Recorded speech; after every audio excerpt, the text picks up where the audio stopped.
नमस्कार दोस्तों, कैसे हो आप सभी। मैं आपका दोस्त विक्रम सिंह चौहान। और दोस्तों, कल हमने बात की थी book think and grow rich के बारे में। सोचिए और अमीर बनिए।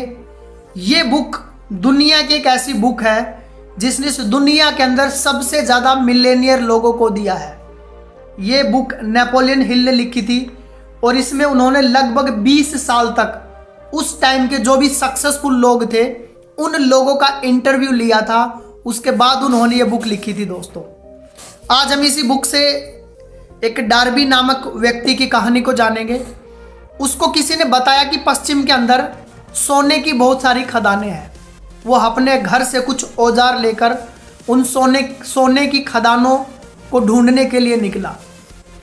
वहाँ पे उसने एक जगह पे खुदाई शुरू की और कुछ हफ्तों के बाद उसको ज़मीन के अंदर कुछ चमकीला महसूस हुआ।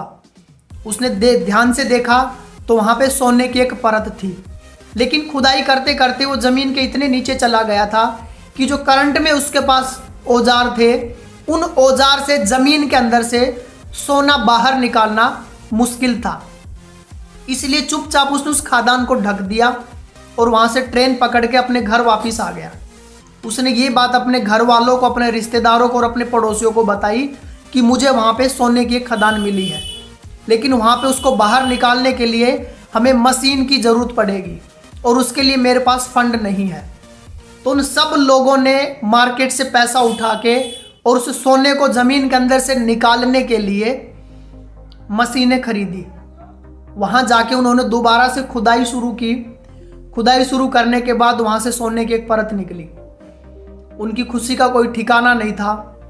वो धीरे धीरे खुदाई करते रहे, लेकिन एक टाइम के बाद जो सोने की परत थी वो ख़त्म हो गई।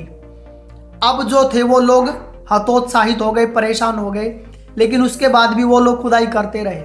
काफ़ी खुदाई करने के बाद भी जब उनको वहाँ पे सोना नहीं मिला तो उन्होंने डिसीजन लिया कि हम लोग अपना टाइम, एनर्जी और एफर्ट बेकार कर रहे हैं। इसलिए वहाँ से उन्होंने जाने का डिसीजन लिया और उनकी जितनी भी मशीनरी थी वो मशीनरी उन्होंने वहाँ पे एक कबाड़ी को बहुत ही सस्ते रेट में बेच दी और एक कर्जे के साथ अपने घर चले गए। जब उस कबाड़ी ने मशीन ली तो उसने सोचा कि मैं एक बार किसी एक्सपर्ट को बुलाता हूँ और यहाँ चेक कराता हूँ। कबाड़ी ने डिसीजन लिया, एक्सपर्ट को बुलाया, ज़मीन के अंदर उसने चेक कराया और एक्सपर्ट ने बताया कि वो लोग इसलिए हार मान गए क्योंकि उन्होंने एक ट्राई और नहीं किया और एक्सपर्ट की सलाह नहीं ली। उसने बताया कि इस जगह से मात्र 3 फुट नीचे सोने की खदान है।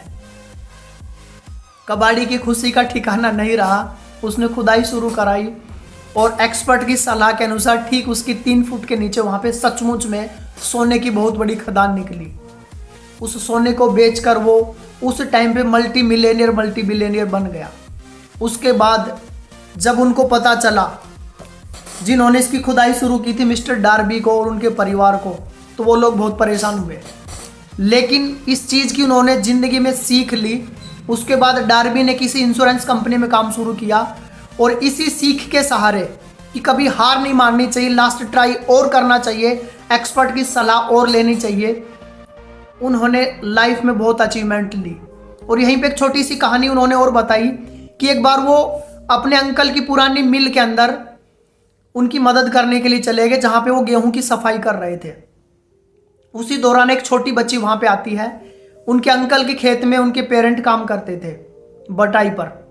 तो उस बच्ची ने आके अंकल को बोला कि मम्मी ने मुझे भेजा है, मुझे $1 की पेमेंट चाहिए।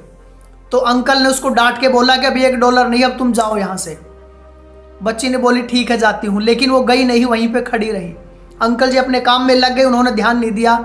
लेकिन कुछ टाइम के बाद जब उन्होंने दोबारा देखा कि बच्ची वहीं खड़ी है तो उन्होंने उसको बोला कि तू अभी तक गई नहीं यहाँ से, पिट के जाएगी क्या? तो बच्ची ने बोली ठीक है मैं जा रही हूँ, लेकिन वो बच्ची वहाँ से हिली तक नहीं।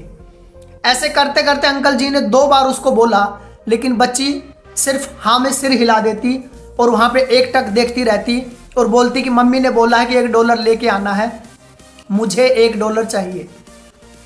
कुछ देर के बाद अंकल ने जब दोबारा से देखा कि वो बच्ची वहीं खड़ी है तो अंकल ने अपना गेहूं वहीं पे छोड़ा जिसकी वो सफाई कर रहे थे और पास में पड़ा हुआ एक डंडा उठाया और बच्ची को बोला कि तू ऐसे नहीं मानेगी, मैं तुम्हारी पिटाई करता हूँ।